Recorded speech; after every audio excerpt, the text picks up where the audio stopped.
Right, so we just got our replacement rooftop tent under warranty as our Grand Tourer leaked. So I'm just going to do a quick video on the install for people that are looking at getting one. It's definitely a two-person job, weighs 85 kilos, so yeah. And the box is massive. It's pretty much a tip run just for the box. It's a pain in the ass.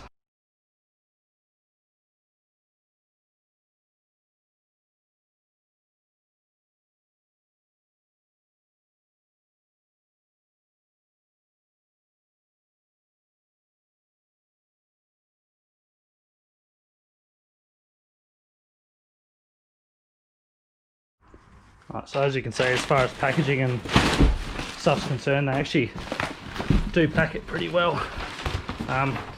Your ladder and all your retaining bolts, brackets that kept inside of the trailer.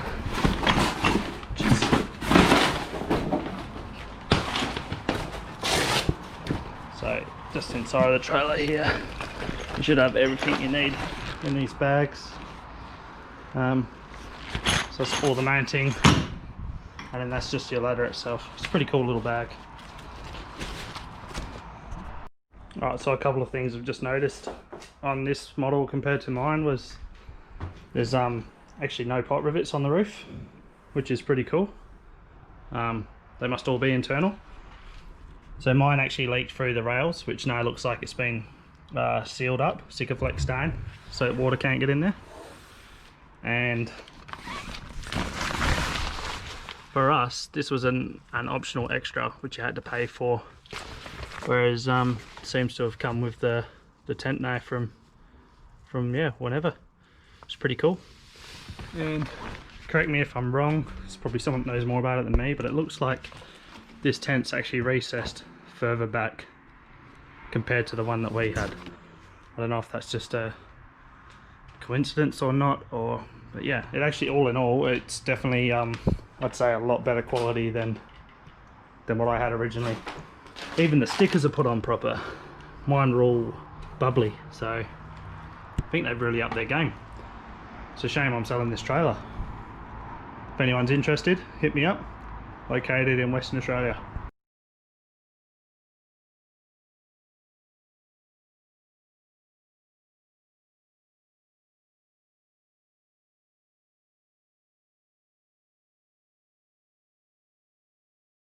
Alright, so for as far as mounting, this is what you get.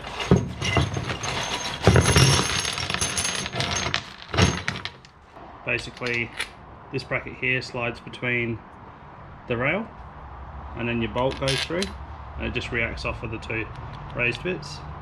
And then for people that like to clamp, you put this through the underside.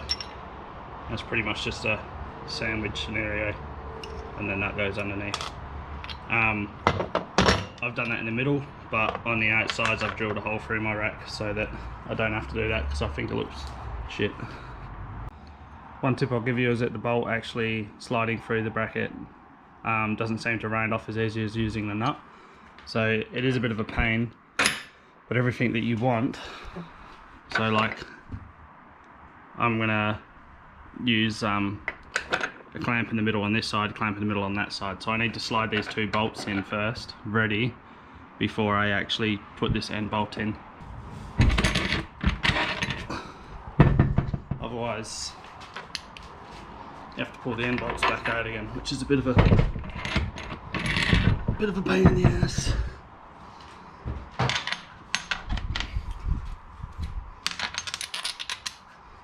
So don't forget to do that, because you instantly regret it when you do.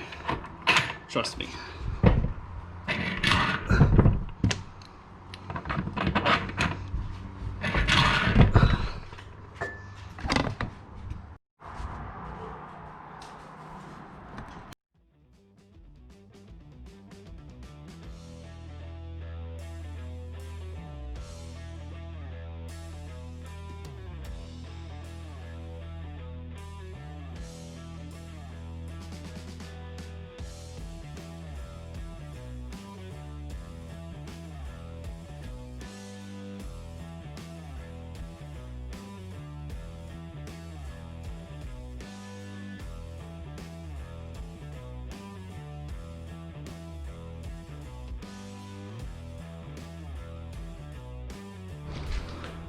Alright, so I've got the 4 bolts in on each corner for my actual roof rack.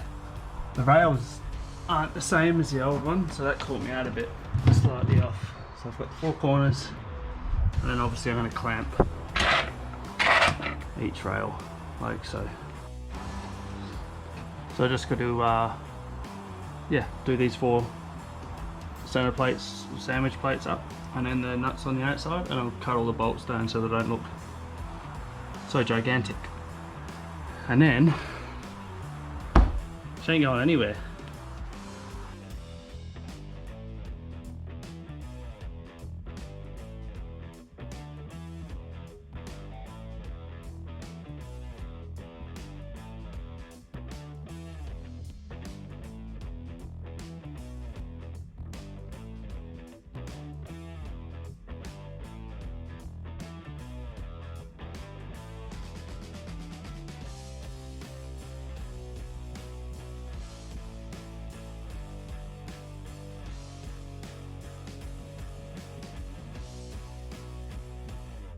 That's the rooftop all installed. So 2 front bolts, 4 clamps underneath, on each side, and 2 rear bolts as well. Goes without saying, she ain't going nowhere. But my GoPro is. Whoopsie.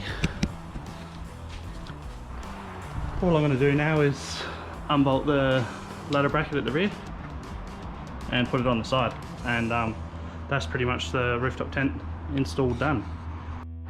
Only thing that's left now is putting my roof rails and solar panels back on. So these are the roof rails that you can buy with the rooftop tent, and pretty much the rails or the gutters that you're seeing on top of the rooftop, you just slide these through, 2 bolts slides in. There's 4 of them obviously, 2 for each crossbar, and then I've just bolted my solar panels to that, which was quite time consuming. I slid the bolt in. On the other side there's another channel like this, so I slid the bolt through, and you can see I just bolted them there like that, so it's nice and tight together. So these are just the King's 110 watt solar panels as well, so you can fit 2 of them on, and on a good day I get about 8.5 amps coming out of them, so it's not too bad for power, more than what I need, just running the camp lights and fridge and stuff.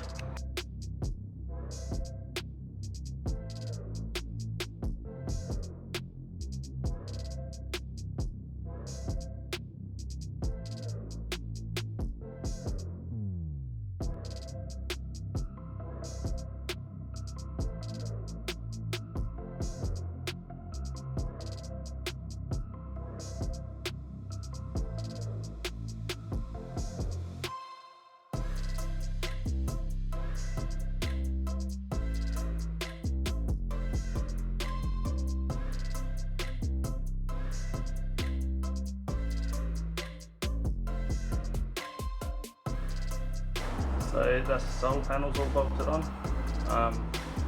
Just gonna fit the awning to my mounts and the shower tent to the other side, and then make sure my solar cable is long enough